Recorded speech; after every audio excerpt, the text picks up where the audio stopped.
So, wunderschönen guten Tag, Musikmesse 2013. Wir sind mit Session für euch am Stand von Royal Labs bzw. Moyave Audio und ja, der Firmengründer, der Inhaber, der Chef ist der gleiche für beide Firmen und ihr kennt Roy von Bändchenmikrofonen, ja, wirklich world-renowned ribbon mics and John, you know a bit about that because you just won a technical Grammy, you just told me. Yes, we did. Yeah, technical Grammy it's a pretty amazing thing. They tend to give that to much larger companies. But what they said, the Recording Academy, was that by bringing ribbon microphones back, we made a huge difference in the quality of recorded music. That's a good point because ribbon mics, when I started recording, they weren't anywhere anymore. So bringing them back was a huge effort, I guess. You know, it was a huge effort, but it was also an unbelievable amount of fun because, you know, imagine nobody knows what a ribbon is and you show up with one in a studio. You put it on an electric guitar, and a lot of guitarists, I used to be a session guitarist. You play, you spend $5,000-$6,000 on your rig, a great guitar, a great amp. It sounds fantastic, and then you go into control room and it's, you know, you really don't get a very good guitar sound. Yeah, SM57, stuff like that. Yeah, or even your 414s or whatever, your 421s, they're good, but when you put a good ribbon mic on a guitar cabinet, you go in the control room and it's like you're in front of the amp. You get that whole thing, all that really powerful mid-range. The highs aren't accentuated, plenty of low end. So there are a ton of electric guitar players around the world using that mic now because it really lets you capture your sound. So in our early days, people didn't know about this, so I would show up with some ribbon mics and people would be freaking out left and right. You know, I went to Slash's studio myself and set up mics. I went to Santana's, I set up, you know, mics on his live cabinets and worked with his studio engineers. And, you know, Eddie Van Halen did his last record and recut all the guitars because he discovered our tube ribbon microphone and liked the sound so much, he went back and recut all the guitars before they released the record. So in guitar land, a good ribbon microphone changes your life. I mean, there's a lot of rumors about mics, ribbon mics that are, well, not true anymore, that you can break them easily, that they are not very good in the high-end area. But when we go over here to, for example, the R121, well, that's not true. You can record brass with that. Exactly. You know your ribbons. This is awesome, Mo. You can take a 121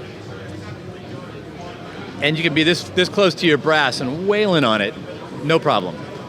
You can put it on a guitar cabinet this close if you want to. It sounds good back in this kind of range, but sometimes you go close, and if you want to get really heavy electric aggressive guitar, put a 57 right next to it and blend the two. You use this for your body and your mid-range, and the 57 for more aggressive highs. If you want more aggressive highs than the amplifier is actually giving you. It sounds fantastic. If you go to royerlabs.com, you see a lot of photos of these techniques there. So let's talk drum recordings. You can do a lot of that with ribbon mics as well, like in front of the bass drum or as overheads. I'm seeing one right there that I like very much. Let's go over there. Thanks. Yes, take a look here. So what do we have here? This is a stereo ribbon microphone. So one side of the ribbon faces left, one side faces right. And in a drum overhead position, you put it over the drum set with the logo facing the snare, and that centers the snare drum in the stereo image. Then you get a really nice picture of the drum kit, very full tom-toms, and a really nice snare. And the cymbals, which is what you like to use overheads for, the cymbals are going to sound very natural. And if you want them to sound more bright to really cut through a rock track, you open up 12K, 4 or 5 dB sometimes, because ribbons take EQ really well. So you just open up the 12K, and your cymbals will start to come more alive for rock, but the rest of the kit will be really powerful and meaty. The good thing about that is you don't have the harshness of like a condenser mic usually. Exactly. You're not fighting harsh high end, you're not fighting sibilants. The thing about ribbons, it's not so much what they do, it's what they don't do. They don't give you a lot of harshness. They don't have bumps in the high frequency response. So you don't find yourself needing to look, you know, for your plugins that will reduce high end or compress or try to cut sibilance and harshness out, because it's just not in the microphone. Cool thing. Let's look at the other microphones you have over here. There is I see some other Royer mics, the SF2. Right, the SF2 is our latest ribbon microphone. We just released it, and this mic is more for classical recording applications. It's beautiful on cello and strings and acoustic instruments, classical guitar, full orchestra. That's where it really does well. We brought that out specifically for the classical community. put a pair over a piano, and wow, watch out. I mean, it's just beautiful, very full-bodied, really nice highs. It has extended high end, compared to even the other Royer mics. One of the things about Royers is they have a very balanced mid-range response and a nice high-end presence, but without that high-end peak that you get in condenser mics. So you can pretty much record the whole band with just ribbon mics. Well, you really could. That's not always what you want to do. Sometimes you want a condenser to get a different vibe here and there. But yeah, there's a great engineer in Nashville named Justin Niebank. And if you look at his credits, a lot of the biggest hits that come out of Nashville that are very well recorded. Justin told me he uses about 70% ribbon mics in the studio because when you pull up the faders, everything just sounds balanced. Everything sounds good. And when you bleed, bleed can be a problem on a lot of mics because the bleed sounds bad. Bleed on ribbon sounds so natural because ribbon sounds so natural that the bleed is kind of like glue that ties your tracks together. So that's due to the figure of 8 mic. Due to the figure of 8. You get very good rejection from the sides, so you can control what comes into the mic. But if there's other instruments in the room that do get into the microphone, it sounds so natural that when you bring the faders up, it's like no problem. So a lot of good stuff about ribbon mics, but we also have condensers by Mojave. The same guy you told me, it's the same company actually. Well, it's two different companies, but it is the same guy. David Royer is the chief engineer of Royer Labs. And Dave is a genius. Dave's a very interesting guy. He lives and breathes microphones and electronics, and he's the one who decided to release the ribbon microphone in '98, which was an explosively good idea. There's, a lot of people making ribbons now, and we're very happy for that. And that's what he won the technical Grammy for, his ribbon designs. But Dave loves condensers too. A quality condenser that has realistic high end, but not really sibilant and harsh high end. And so we came up with Mojave Audio. That's our second company. This is a great little Mojave mic here. This is called the Gonna come over you too? Sure. This is the MA201. It's a FET ribbon a FET condenser microphone. It only costs about $800, and it is a great mic. I know we've been carrying it for I think 2 or 3 years now, Yeah. and it's selling very well. Great. Yeah, we do really well with the Mojave line. Now, come around this side, I'll show you. All right, small membrane, small diaphragm condenser. This is the tube, small diaphragm microphone, and very simple design, sounds wonderful.